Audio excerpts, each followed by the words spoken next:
We were spoiled for choice in the year of our Lord 2023, where more than 24 releases cleared a 90% rating on Metacritic. Thanks to hits like Baldur's Gate 3, Tears of the Kingdom, and Resident Evil 4 Remake, a great many games just under that bar likely went unnoticed. Stuff like Ghost Runner 2, Humanity, or the Talos Principle 2. Funnily enough, we also got a string of truly awful game releases last year as well, each one seemingly working to outdo the one before.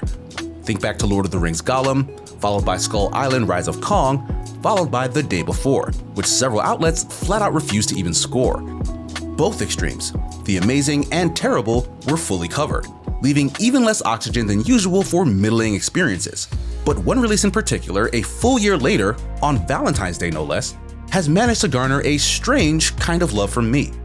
Wanted Dead is a stylish third-person action game developed by Soleil Limited, a team with folks who previously worked on games like Ninja Gaiden and No More Heroes. You play as Hannah Stone, an imprisoned ex-military operative whose sentence is commuted in exchange for taking charge of a neo-Hong Kong police unit, all of whom are also war criminals. Her team, dubbed the Zombie Unit, cuts through missions leaving a trail of blood and destruction in their wake. The setup adopts the 80s/90s hero cop trope, the likes of which Lethal Weapon, Bad Boys, and many other classics hung their hats on. But it throws a wrinkle in this formula by being set in an alternate timeline, where a past major war led to loads of anachronistic technology, like cybernetic body parts paired with flip phones. It's an aesthetic that immediately piqued my interest. I wanted to learn more about how things got here, and who these weirdos were. But the game is more interested in introducing narrative ideas than explaining or resolving them. There are at least 4 story threads presented: the reason for the zombie unit's formation, a private military megacorp war, a synthetic worker revolution, and a mystery surrounding Hannah's erased memories. That last one is told via anime, by the way. Every one of these had a good starting place, but nothing came from trying to follow each plot thread. Wanted Dead even manages to distract you from them every chance it gets, with bizarre music playing during cutscenes, comically bad voice acting. If Angle Security Consulting gets the contract, we're done. Our citizenship claims will be revoked, and we will be deported. Done. You hear me? Your track record won't mean shit. Outside these walls, you're a war criminal. And some of the worst minigames I've ever been subjected to. I have to take a second and just point out how frustratingly bad the karaoke minigame is. Once you start it, you cannot leave until the entire 4-minute sequence completes. You cannot fail out, and hitting the buttons in time clutters the track with offbeat sound effects that make the rhythm even harder to follow. It's actively painful to play if you're trying to do well. But if you just watch it unfold, it's actually pretty hilarious, and its very inclusion started to feel like part of an overarching joke. I started to wonder if I was the one missing something. Are these devs actually genius satirists? Or is this video game script just cursed? Am I dealing with David Lynch or David Cage? Eventually, my annoyance at the blatant disregard for coherence turned into fascination. This was true irreverence, and I couldn't look away.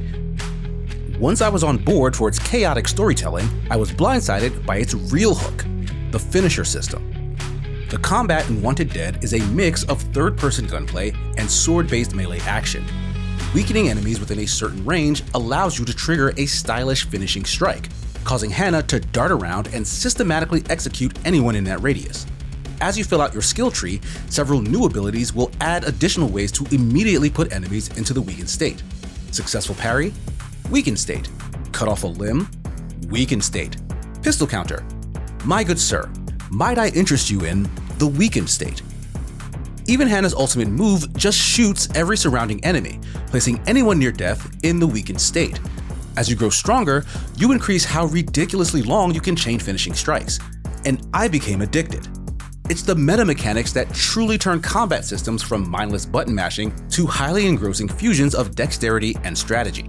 The scoring system in Devil May Cry insults you for relying on the same combos, and rewards variety and creativity in your movesets. The posture system in Sekiro discourages heavy defense and encourages precise parrying and aggressive attacking. Wanted Dead's finisher system wants you to barge into the middle of the fray and apply as much carnage as possible to as many enemies as possible in order to set off a menagerie of mayhem. You can literally put the controller down and marvel at the ensuing chaos, like a kid pushing the first domino after an hour of setup. The cathartic satisfaction I get as Hannah stabs, dismembers, and shoots guard after guard is probably the closest I've ever felt to actual bloodlust. But you have to put in the time to build up to that power fantasy, as you won't have the bulk of your skill tree filled until the later half of your first playthrough.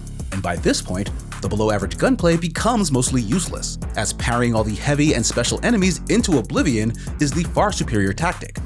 Strangely, Wanted Dead kind of peaks in the middle, as earlier levels won't have the density of fodder enemies to get the most out of your finishers, and the late game is overstuffed with heavy hitters that you'll need to focus down and parry. I say this is strange because the middle is exactly where Wanted Dead finds itself, despite its extremely polarizing reception.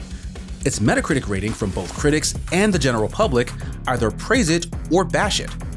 It's simultaneously good and bad. The game has been likened to something you'd find back on the PlayStation 3 or Xbox 360 era, a throwaway, schlocky action title like Wet or Bullet Witch that has managed to carve out a space in your long-term memory banks despite much higher profile releases in their respective years. It's got all the markings of a future cult classic. But what's so special about Wanted Dead is how all its strengths and flaws counterbalance each other. It makes big, purposeful decisions that don't always land, but against all odds, this beautiful mess of a game managed to leave a mark as the best bad game of 2023.